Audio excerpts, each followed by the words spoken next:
भारताच्या पूर्वेकडील राजकीय दृष्टीने शांत आणि निसर्गसंपन्न राज्य आहे त्रिपुरा.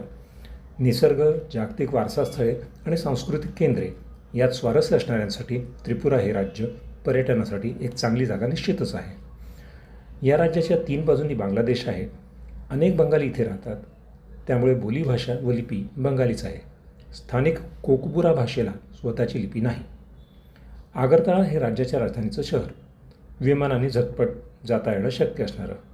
रेल्वेने आणि रस्त्याने जाता जरी येत असलं तरी प्रवास खूपच दीर्घ होतो. विमानातून पाहताना हा सर्वच प्रदेश मुबलक पाण्याचा आणि हिरवागार दिसतो.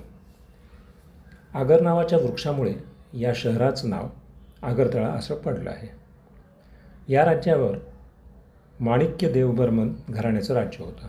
या राजांनी विशेषतः बीर विक्रम किशोर माणिक्य देवबर्मन यांनी अनेक सुधारणा केल्या.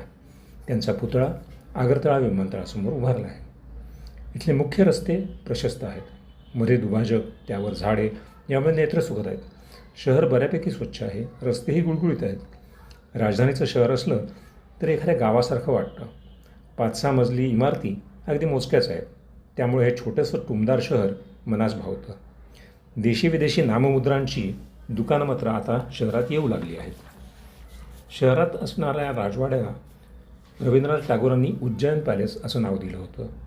प्रशस्त राजवाडा आणि त्यासमोर तसंच मोठं उद्यान आहे. या राजवाड्यात आज राज्य संग्रहालय आहे आणि त्रिपुरा राज्यातील विविध जनजाती, त्यांची वस्त्रे, दागिने वगैरे प्रदर्शनात आहे. त्यांची वाद्येही याच्यात आहेत. या राज्याच्या राजघराण्याची माहिती दुसऱ्या महायुद्धातील त्रिपुरा येथे विस्तृत प्रमाणात दाखवलं आहे.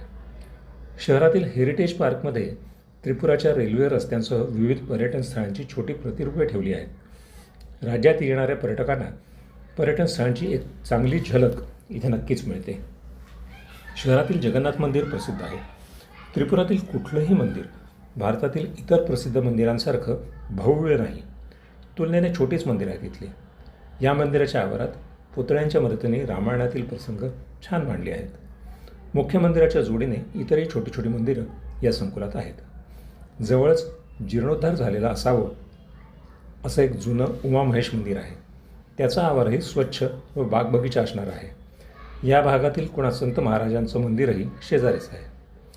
आगरतळा येथे मुंबईच्या तुलनेत फारच लवकर सूर्यास्त होतो.